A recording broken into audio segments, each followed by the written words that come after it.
Olá, bom dia, tudo bom, quinto ano? Hoje nós vamos dar início à nossa aula de matemática falando sobre o sistema de numeração romano.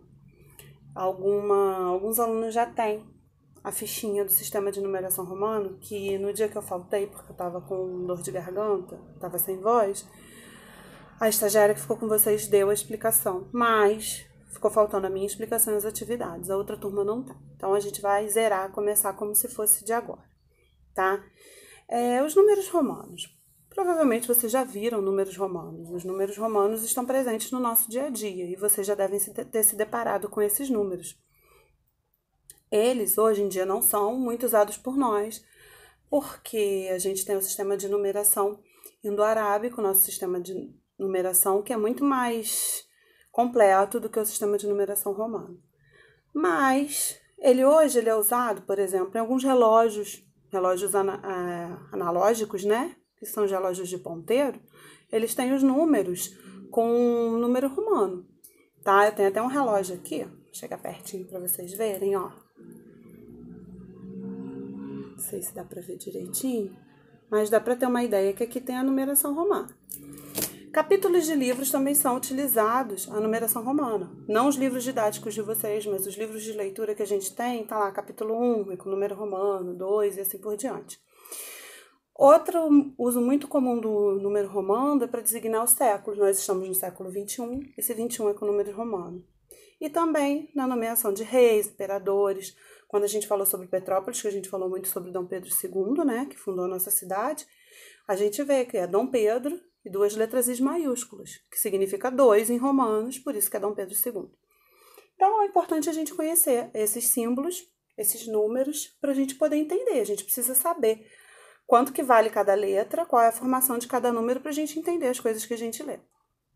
Então, o número romano, como o próprio nome diz, ele se originou na Roma, tá? Na Roma antiga, quando eles tiveram a necessidade, assim como na numeração indo-arábica, de contar as coisas. Eles precisavam contar os rebanhos, contar os soldados. Então, eles precisavam de símbolos para isso, tá? E aí eles pegaram as próprias letras do alfabeto, letras maiúsculas, e atribuíram valores a essas letras. E assim teve início a numeração romana, tá? As letras utilizadas são 7 letras maiúsculas. É a letra I, a letra V, a letra X, a letra L, a letra C, a letra D e a letra M, nessa ordem. Não é na ordem do alfabeto, é na ordem do valor que elas representam, tá? Então, eu vou mostrar para vocês aqui uma tabelinha que tem a numeração romana para vocês entenderem. Essas letras, combinando elas, a gente consegue formar toda a numeração, tá?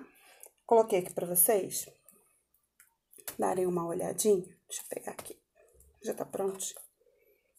Olha só. Vou chegar aqui pertinho de vocês. Peraí, deixa eu apoiar aqui. Pronto, ó. Eu fiz aqui mais ou menos para vocês terem uma ideia dos números romanos, ó. Aqui tem os números romanos, tá? E tem as letras e o que ela representa. Ó, a letra I representa 1, o V representa o número 5, o X representa o número 10, o L representa o 50, o C representa o número 100, o D o 500 e o M representa o 1000. E aí a gente vai misturando essas letras para compor os números. Olha que fácil.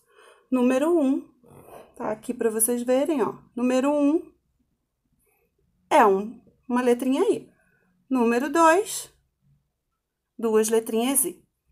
Número 3, 3 letrinhas I. Número 4. Por que não são 4 letrinhas I? Porque essa é uma coisa que vocês precisam saber. Cada letra dessa só pode ser repetida para formar um número 3 vezes. Se eu usar aqui para fazer o 4, eu iria repetir o I 4 vezes e não pode. Então, o que eu faço para fazer o 4? Olha que interessante. Eu uso o 5, que está aqui, que é o V.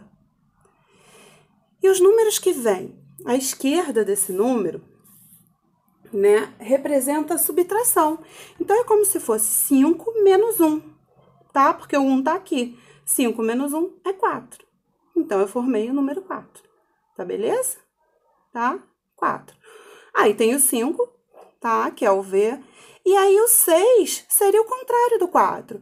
Porque uma vez que 5 menos 1 dá 4, aqui o i está à direita. Quando o número vem à direita, significa soma. 5 mais 1 dá quanto? 6. 5 mais 2 dá 7. 5 mais 3 dá 8. Tá? Aí eu consegui fazer o número 6, 7, 8. No número 9, poderia colocar o 5 e 4 letrinhas i? Não, porque eu não posso repetir mais de 3 vezes. Aí vem a mesma coisa que aconteceu com o número 4. Para fazer o 9, então, já que eu não posso repetir, eu usei o x, que vale 10, e o i, que vale 1, só que à esquerda. Então, seria 10 menos 1. 10 menos 1 faz o número 9, tá? Aí, o 10, que é só o x, o 11, o x mais 1, 12, x mais 2, tá? E assim por diante. O 20 são 2 letrinhas x, porque cada uma vale 10. 30, 3 letrinhas x, porque cada uma vale 10. O 40 ocorre a mesma coisa que ocorreu no 4 e no 9. Não posso repetir mais de 3 vezes, então eu coloquei o L, que é o 50, menos x, que é o 10. 50 menos 10 dá 40. Aí tem o 50. O 60, que o x está à direita, então representa a soma. Então, é 50 mais 10, que é 60. O 70, o 80 e o 90, a mesma coisa do 7, 8 e 9, tá? O 90 ocorre a mesma coisa, eu uso o C, que é 100 menos 10, que forma o 90. O C de 100, o D de 50 e aqui o 1000, tá? E assim é o sistema de numeração romano. E a partir daí, da combinação dessas letras, a gente consegue formar todos os números. Uma curiosidade que eu não sei se vocês repararam aqui, é que para os romanos, o menor número para eles era o número 1. Para a gente é o número 1 o menor número? Não, né? Para a gente é o 0. 0 é o menor número e o 0 é importantíssimo no nosso sistema de numeração, porque dependendo da posição dele, né, a gente atribui valores. E para eles não existia o 0, eles desconheciam a necessidade do número 0. Tá? Por isso que o nosso sistema hoje é muito mais completo, muito mais usado, tá? Eu vou colocar para vocês, depois embaixo desse vídeo, a explicação, a folhinha com a explicação e a folhinha com a atividade, que aí eu quero que vocês copiem no caderno, tanto a explicação quanto a atividade. Quem por um acaso tiver disponibilidade de ter impressora em casa e conseguir mandar direto do celular para a impressora, pode imprimir, fazer na folha e colar no caderno, tá? Não tem problema quanto a isso não, mas eu preciso que essa matéria esteja no caderno de vocês, tá bom? Vocês vão receber a tabelinha, vão receber uma explicação e vão poder fazer essa atividade, tá bom? Espero que tenha ajudado a vocês e qualquer dúvida, só me chamar que eu tô aqui, tá bom? Beijo.